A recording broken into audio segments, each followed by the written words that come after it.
দীর্ঘদিন পর এবার ফেসবুকে স্ট্যাটাস দিয়েছেন সাকিব আল হাসানের সহধর্মিণী। তিনি লিখেছেন a day at the beach. মানে সাকিব আল হাসান তার পুরো পরিবারকে নিয়ে বিচে গেছেন ঘুরতে। সাকিব আল হাসান যখনই সময় পান তখনই পরিবারের কাছে ছুটে চলে যান এবং পরিবারের সাথে কোয়ালিটি টাইম স্পেন্ড করেন। সাকিব আল হাসান সত্যিই অসাধারণ একজন মানুষ। সাকিব আল হাসানকে ভালোবাসতে হলে সত্যিই আপনাদেরকে অসাধারণ হতে হবে। অনেক অনেক ভালোবাসি আপনাদেরকে। আলাইনা ইরাম আইজা, জুনিয়র সাকিবের সাথে সিনিয়র সাকিব আল হাসান। দেখেন বাবার সাথে বিচে দাঁড়িয়ে আছে। আমাদের জুনিয়র সাকিব আল হাসান, আইজা আল হাসান।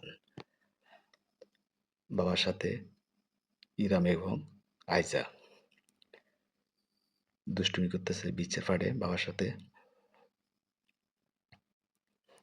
দেখেন কিভাবে তারা খুনসুটি করে বাবা ছেলে মেয়ে মিলে। সাকিব আল হাসানের একমাত্র সন্তান জুনিয়র সাকিব আল হাসান, আইজা আল হাসান, আলাইনা হাসান এবং ইরাম। অসাধারণ, সত্যিই অসাধারণ। অনেক অনেক শুভকামনা রইল আপনাদের জন্য। অনেক ভালোবাসা।